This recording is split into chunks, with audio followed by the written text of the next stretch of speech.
देवी पार्वती को आपको पाने का निर्णय अडिग है। निर्णय तो मैंने भी लिया है नारायण, परंतु आप उसका मान नहीं रख रहे।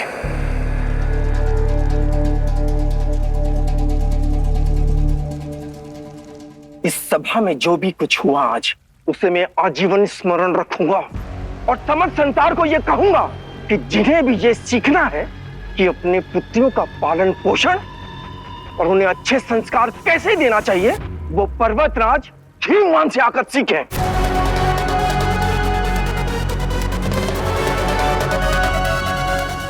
चलो पुत्र।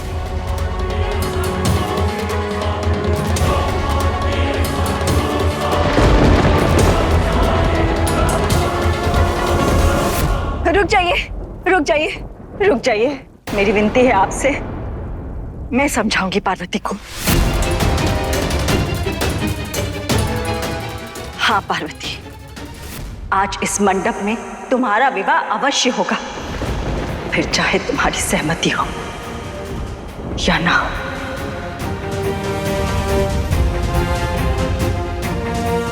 बहुत प्रेम दिखा लिया, अब अधिकार जताने का समय है। मैं तुम्हारी मां हूं, तुम्हारे अच्छे और बुरे के विषय में सोचना मेरा दायित्व भी है और अधिकार भी। तुम पर और तुम्हारे भविष्य से जुड़े हर निर्णय लेने का अधिकार है मेरा।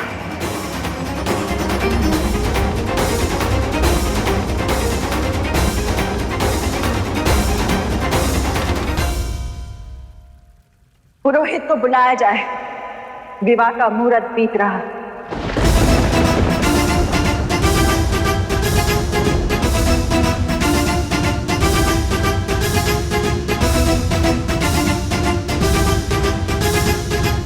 शिव शिव शिव शिव।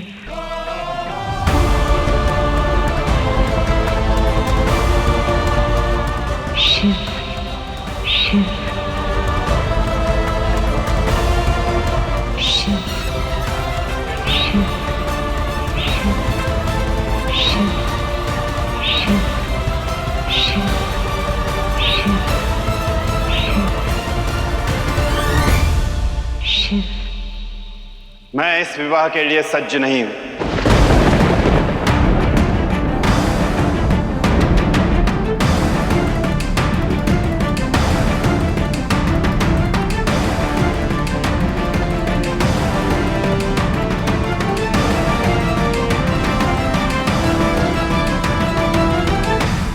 मैं स्वयं शिव भक्त हूं। भस्म और शिव की भक्ति को भली भांति समझता हूं।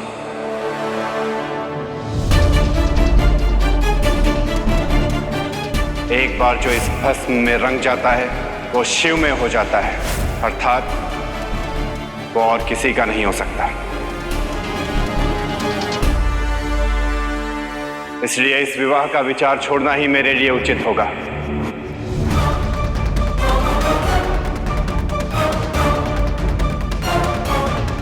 पिताश्री, माताश्री, चलिए।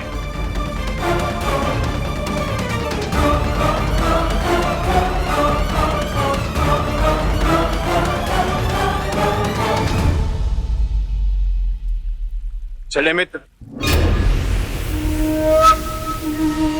कौन मित्र? कैसा मित्र?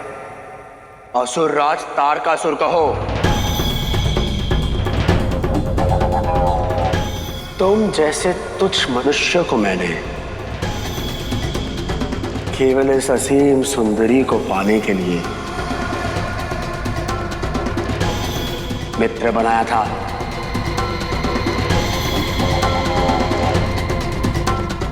तुम्हें जाना है तो जाओ, परंतु मैं पार्वती को लिए बिना यहां से कहीं नहीं जाऊंगा।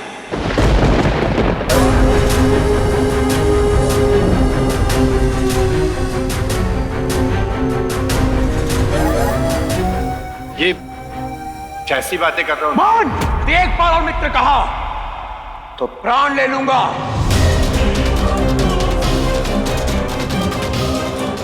मैं यहां एक उद्देश्य से आया था, पार्वती को पाने के उद्देश्य से।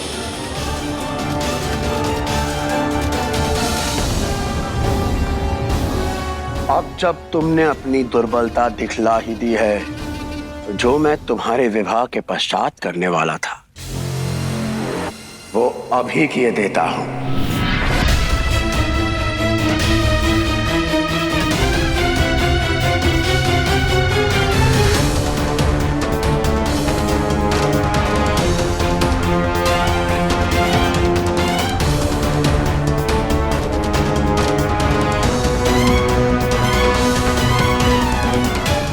पार्वती,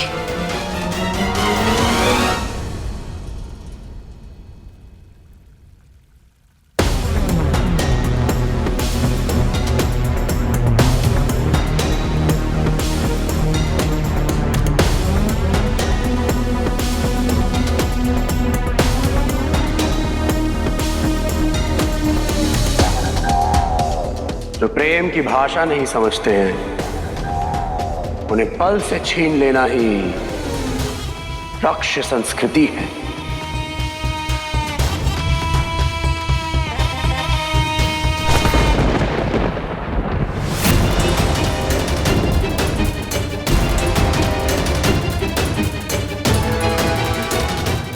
तारकासुर, आखिर तुमने अपना असली रूप दिखाई दिया।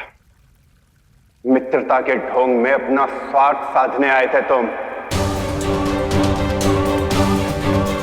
और किस प्रेम की बात कर रहे हो तुम? तुम्हारे हृदय में पार्वती के लिए केवल काम है, और इस कामना को मैं कदापि पूर्ण नहीं होने दूंगा।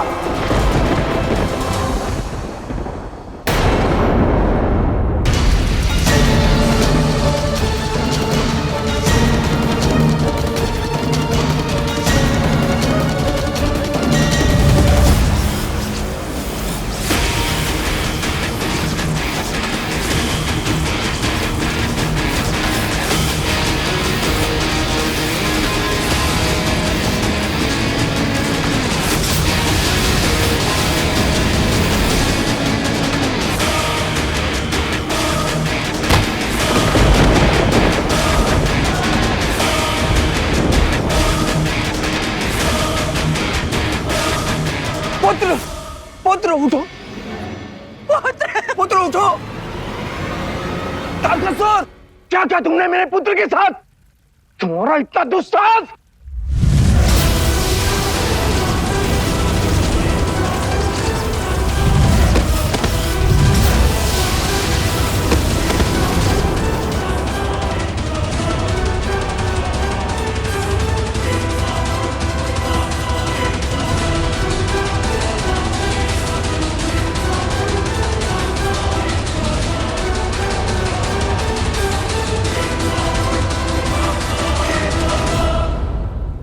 भयभीत मत होना सुंदरी। मेरी मंशा तो तुम्हें मारने की थी, परंतु तुम्हारे इस रूप और निर्भीकता को देखकर यह असुरराज तुम्हारे प्रेम का दास बन गया है। तुम में वो सब गुण हैं जो एक असुर सम्राज्ञी में होने चाहिए। तुम भस्म में रमी हो और मैं तुम में रम जाना चाहता हूं।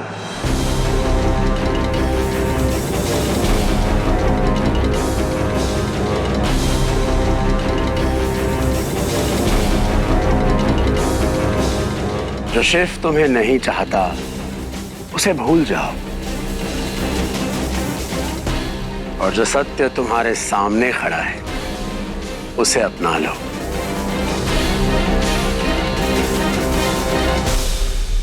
इस संसार में यदि कोई तुम्हारे प्रेम के योग्य है तो वो मैं हूं।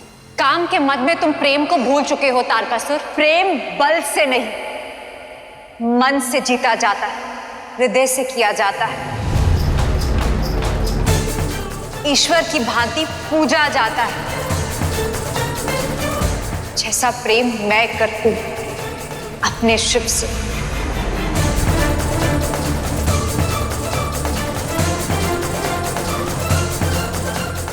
अपने काम को प्रेम कहकर प्रेम को लज्जित मत करो तारकासुर। चले जाओ यहां से। पार्वती केवल और केवल शिव की है।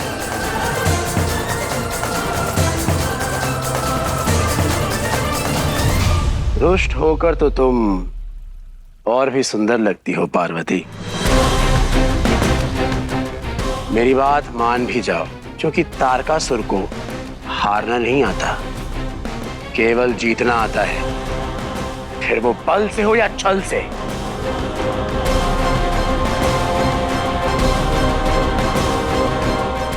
एक बार तुम मेरे साथ असुर लोग चल कर तो देखो, तुम भूल जाओगी उस शिव को और केवल तारकासुर के नाम की माला जपोगी। अपनी हट छोड़ दो पार्वती, क्योंकि यहां कोई भी नहीं है जो तुम्हें मुझसे बचा सके। सावधान तारकासुर, अतिथि समझकर तुम्हारा सम्मान किया तो इसका यह अर्थ नहीं कि तुम हमारे मान का उपहास उड़ाओगे। और जिसके विषय में तुम बात कर रहे हो वो कोई वस्तु नहीं, मेरी पुत्री है, पर्वतराज हिमवान की पुत्री।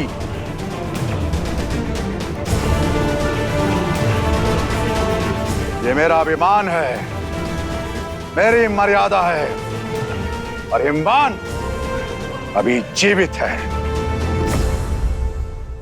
और अपनी पुत्री के स्वाभिमान पर कोई वार सहन नहीं करेगा।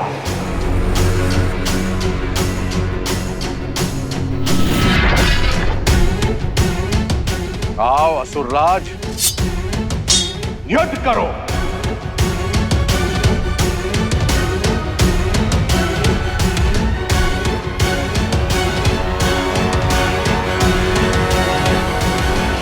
महादेव, अब तो अपना हट छोड़ दीजिए। आप जो भक्त आपके प्रेम के भस्म में रमी है, आज उसी का सम्मान भस्म होने जा रहा है।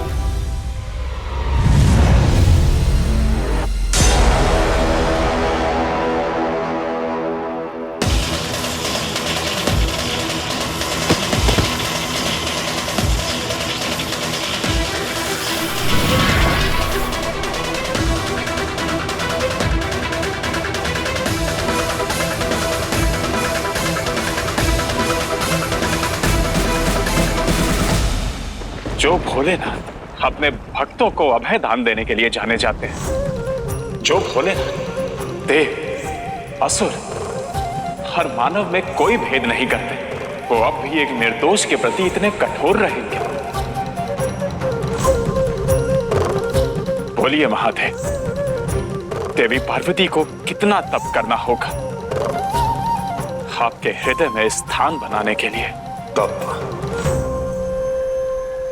कभी न समाप्त होने वाला समर्पण है नारायण, फिर चाहे वो प्रेम का हो, कर्तव्य के मार्ग का।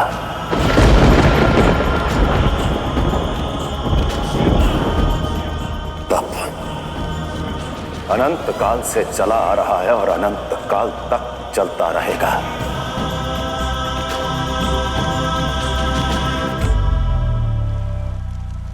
यदि भक्त का कर्तव्य तप करने का है, तो इष्ट का कर्तव्य उनके तप से प्रसन्न होने का है।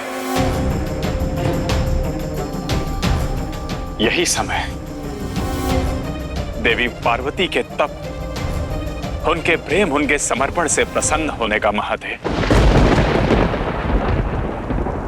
समय की ही तो प्रतीक्षा है नारायण। कहीं आपकी प्रतीक्षा में तारकासुर देवी पार्वती की परीक्षा का ना अंत कर दे। यह परीक्षा केवल पार्वती की ही नहीं, अपितु मेरे संयम की भी है।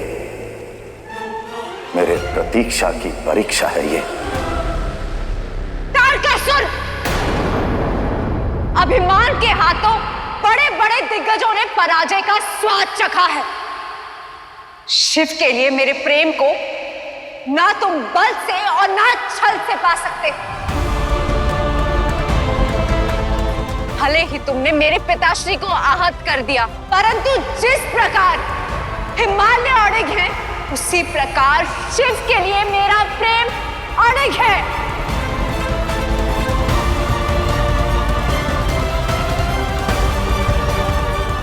और इस प्रेम को तुम कभी नहीं पा सकते।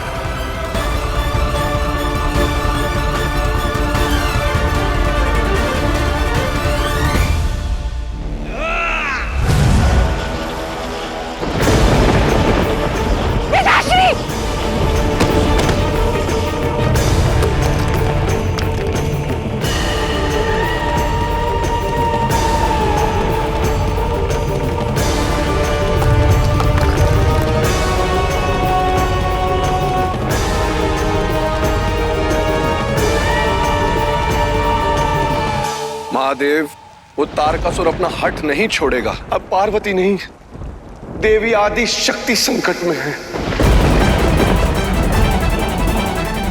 कृपया कुछ कीजिए महादेव। क्या मुझे कुछ करने की आवश्यकता है? 2 बार आप तारकासुर को बंदी बना चुके हैं नारायण। एक बार और बना लीजिए, परंतु बार बार पार्वती का नाम मेरे सम्मुख लेना बंद कीजिए।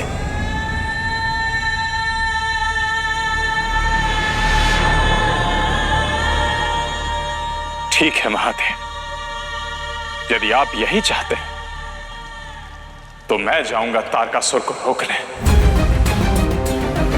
कैसे करेंगे नारायण? पांव में बंधी वचन की बेड़ियों को आप भूल रहे हैं।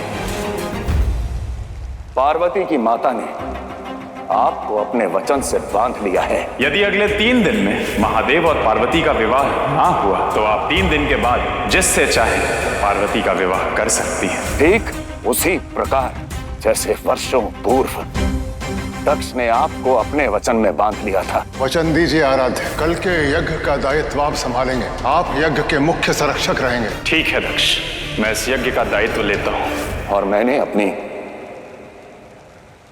सती को खो दिया।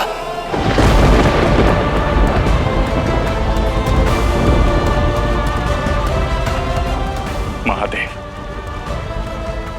भूतकाल की भूलें मन में ठेस नहीं, विचारों में सीख बनकर बनी रहनी चाहिए। कुछ अनुभव हमें भविष्य के लिए अधिक उत्तरदायी बनाते हैं। देव और असुर, नियति सबको अपना भूल सुधारने का अवसर देती है महादेव, और मैं यह अवसर नहीं छोड़ूंगा।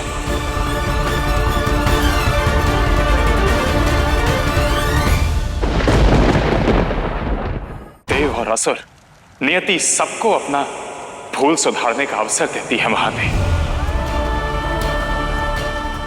और मैं यह अवसर नहीं छोड़ूंगा। मैं भी वही समझाने का प्रयास कर रहा हूं नारायण।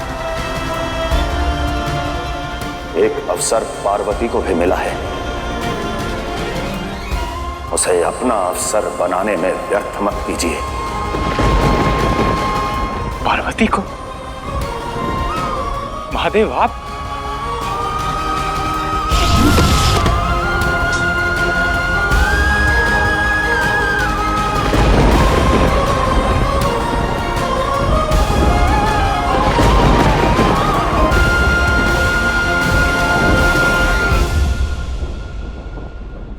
आगे बढ़ना है तो अपने भविष्य की ओर बढ़ो पार्वती, अपने होने वाले स्वामी असुरराज तारकासुर की ओर। अब तक तुमने केवल मेरे प्रेम की पुकार सुनी है, परंतु अब मेरे क्रोध की हुंकार सुनोगी। यदि मैं रुष्ट हो गया तो मैं तुम्हारे माता, पिता और बहन की भी वही अवस्था करूंगा जो विंध्य के राजकुमार और उसके परिवार की किए।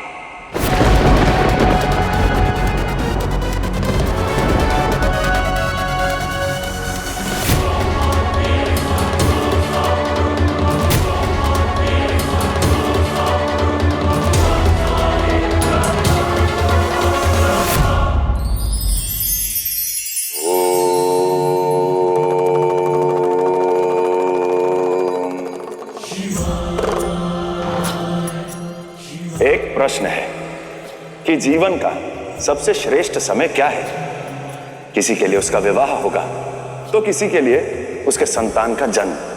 परंतु सत्य यह है कि जो पल आप जी रहे हैं वही सबसे महत्वपूर्ण है, क्योंकि जो समय इससे पहले गया है वो बीत गया है, और जो आने वाला है वो अभी आया नहीं है। जिस दिन अपने वर्तमान के हर पल को सबसे महत्वपूर्ण समझोगे और समय व्यर्थ ना करने की कला को सीख लोगे, उस दिन अपने काल पर भी हावी हो जाओगे। फिर समय आपसे नहीं, आप समय से खेलेंगे।